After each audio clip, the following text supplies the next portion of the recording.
Regardez-moi.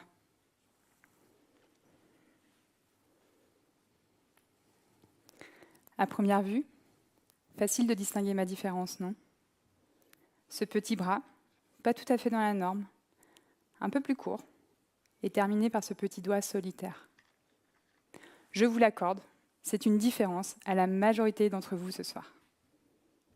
Mais pour moi, de mon point de vue, c'est vous tous qui êtes différents avec vos 10 doigts. D'ailleurs, je me demande ce que vous faites des 4 autres. Est-ce que vous utilisez vraiment vos 10 doigts tous les jours? Je suis née un 9 février avec ce petit bout en moins qui va devenir un grand plus dans ma vie. Je vous raconte. Ce petit doigt, pour moi, c'est ma normalité.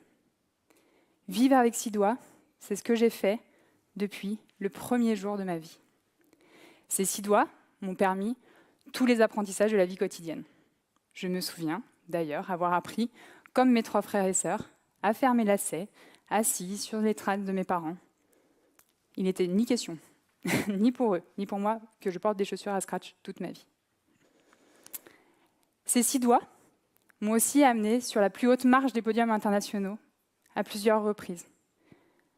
À défiler aussi sur des podiums de défilés de mode, à la Fashion Week de Paris. Ce petit doigt, qui aurait pu être un handicap, est finalement devenu une force, une chance. À ce moment du talk, je vais prendre quand même quelques instants, quelques secondes, le temps d'une petite précision qui me semble très importante. J'ai l'habitude de dire que ce handicap, c'est un handicap qui est léger, qui est peu visible. Aujourd'hui, je suis toute seule sur la scène, donc vous l'avez vu rapidement. Mais dans la rue, les regards ne se posent pas toujours sur lui. C'est un handicap qui me permet de faire énormément de choses et qui m'interdit peu de choses. C'est pourquoi, aujourd'hui, devant vous, je peux utiliser ce terme de force, de chance. Mais il ne faut pas généraliser mes propos à l'ensemble des handicaps et à l'ensemble des personnes. On vit tous des histoires différentes vis-à-vis de nos handicaps. On a tous des vitesses et des degrés d'acceptation qui sont différents. Je vous parle ici de mon ressenti, de mon expérience, de ma différence. Même des personnes qui sont nées avec des agénésies, semblables à la mienne, peuvent très bien en souffrir. Il me semblait important de vous le dire, parce que, voilà, moi c'est mon expérience que je vous transmets ce soir. Alors mes parents, ils ont découvert que je serais une enfant différente. C'est peut-être ça que je ne sais pas trop faire, les guillemets. Lily les maîtrisait beaucoup mieux tout à l'heure. Donc que je serais une enfant différente lors d'une classique échographie de suivi de grossesse. Soulagée d'apprendre, après une multitude d'examens complémentaires demandés par les médecins, d'apprendre que ce serait finalement ma seule différence, ils ont pu accepter, en amont de ma naissance, ce handicap, l'apprivoiser, et surtout sensibiliser mon environnement, mon entourage, avant même ma naissance. Je suis donc arrivée dans une famille qui avait déjà fait cette acceptation, et ça a certainement, vraiment facilité la mienne. J'ai grandi dans une petite vallée qui s'appelle le Beaufortin. Une petite vallée qui est composée que de petits villages où tout le monde se connaît. Certains diront qu'on est tous cousins. Ce n'est pas vrai. Et en fait, j'ai grandi dans un environnement où le sujet n'était pas tabou. J'ai donc pu m'épanouir dans ma vie de tous les jours, à l'école, dans ma famille, mais aussi tout de suite dans ma vie sportive. J'ai rencontré mon premier entraîneur, Jean-Michel. Jean-Michel, par chance, il habite le même village que mes parents. Et donc Jean-Michel, il a des enfants de mon âge. Et Jean-Michel me connaissait depuis ma première semaine de vie. Alors Jean-Michel, sur les pistes des saisies, la première fois que j'ai chaussé les skis, avant de voir une petite fille en situation de handicap, a vu une petite fille tout à fait dégourdie, capable de suivre les enfants de son âge. Il m'a donc intégrée, sans souci, sans question, au club des sports, dans mon groupe, avec les enfants valides de mon âge. En même temps, le ski, pour ceux qui ont appris à en faire, on commence tous les mains sur les genoux, on est tous à égalité. Ça s'est un tout petit peu corsé quand il a fallu prendre les bâtons. J'en ai laissé un, j'ai pris l'autre, et j'ai appuyé un petit peu plus fort. J'étais peut-être le petit Dahu du groupe, mais je suivais. Il y a des situations, finalement, où on se rend compte que le handicap, on peut le gommer. Ça dépend de la situation dans laquelle on place l'individu.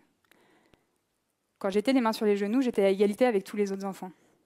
Par contre, dès qu'on a mis des bâtons, là, il y avait une différence. Un peu plus tard, quand j'ai commencé les compétitions, je me souviens que Jean-Michel, pensant bien faire, a demandé au starter de départ s'il pouvait me pousser légèrement pour m'aider à sortir du portillon, pour compenser ce petit bâton qui manquait à gauche sur lequel je ne pouvais pas m'appuyer. Il l'a fait une fois. On a réessayé une deuxième fois. La troisième fois, je lui ai dit « on arrête ». En fait, ça me déséquilibre plus que ça ne m'aide. Et finalement, ça montre aussi que des fois, en essayant de gommer les différences, on les entretient, voire même on les amplifie. Et puis, je pense que le principal obstacle dans le handicap, dans la différence, c'est l'autre. C'est sa méconnaissance, c'est son ignorance, qui fait que du coup, il a peur de ce qu'il ne connaît pas. Je vous parlais tout à l'heure que j'ai grandi dans un environnement très bienveillant, où le sujet n'était pas tabou, parce que il avait pu être appréhendé avant mon arrivée. Et en fait, moi, dans mon enfance, je ne me suis jamais sentie différente. On ne m'a jamais fait me sentir différente. Et je pense surtout qu'on ne m'a jamais considérée comme différente. Et il s'est passé un moment dans ma vie où je me suis aperçue de ça.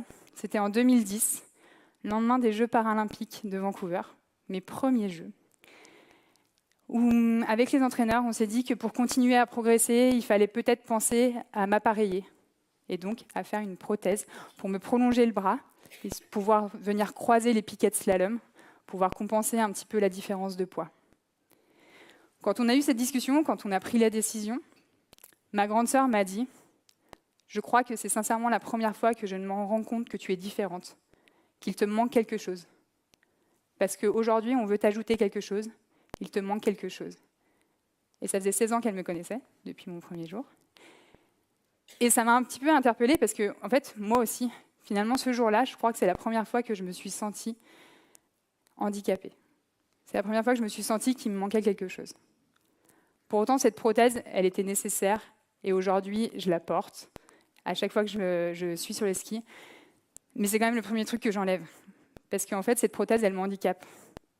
Elle me facilite des choses sur les skis, mais elle m'handicape dans la vie. Par exemple, je ne peux pas m'attacher les cheveux. Les garçons, vous ne comprenez pas, mais c'est un vrai problème. Vraiment.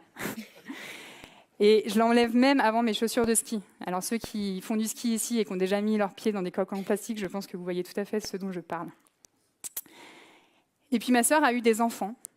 Je suis l'heureuse tata de plusieurs petits-neveux et nièces, parce que j'ai quand même plusieurs frères et sœurs.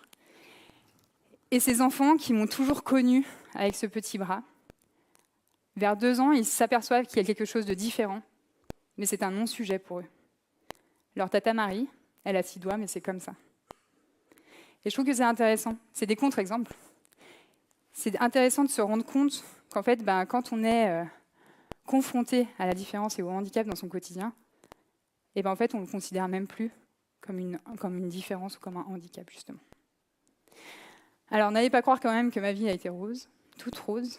Il y a quand même des situations dans lesquelles j'ai été confrontée, ou en tout cas, j'ai pris de plein fouet cette notion de handicap. La première, c'est quand j'ai souhaité intégrer au lycée le Pôle France. C'est une section ski qui est aménagée et qui est gérée par la Fédération française de ski valide. Ce n'est pas ma fédération, moi je suis à la Fédération française handisport. Mais c'était clairement le chemin à suivre si je voulais continuer à être performante. J'étais en équipe de France. Pour moi, ça ne me semblait pas vraiment fou d'y prétendre. S'en sont quand même suivies de très très nombreuses discussions entre les entraîneurs, mes entraîneurs qui me connaissaient et qui m'entraînaient à ce moment-là, et ceux qui devaient m'accueillir.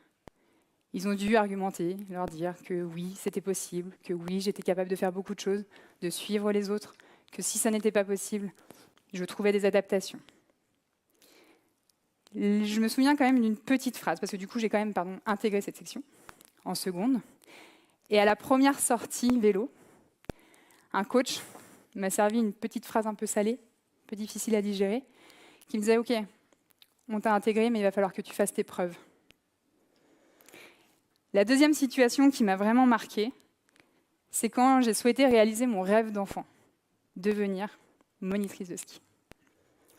Alors en étant sportive de haut niveau, skieuse de haut niveau, je pouvais prétendre à une formation accélérée. Une formation qui allait beaucoup plus vite que le circuit classique. Mais par contre, moi j'étais quand même paraskieuse de haut niveau.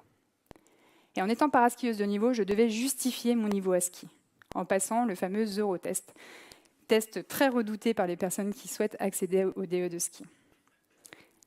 Alors, entraînée par une saison pour mes compétitions internationales, prise par un planning quand même très important dans l'hiver, j'ai quand même posé la question de savoir si je pouvais être exonérée de ce test. On m'a répondu « Non Marie, c'est vraiment important que tu fasses ce test et que tu le réussisses parce que comme ça montrera à tout le monde que c'est possible. » Sous-entendu, si une personne en situation de handicap réussissait à passer l'Eurotest, tout le monde en était capable. Je sortais quand même d'un hiver multimédaillé au championnat du monde, sur le circuit paraski. C'était un petit peu difficile d'entendre ça. Donc, je me présente à l'Eurotest, que je réussis le premier coup, avec une petite marge. Encore une fois, entraînée pour une saison internationale, c'était plutôt logique. Et j'arrive, je passe la ligne d'arrivée, quelqu'un m'appelle en me disant en fait, tu skis bien, en fait, tu vas bien, je pense pas que ça va le premier coup.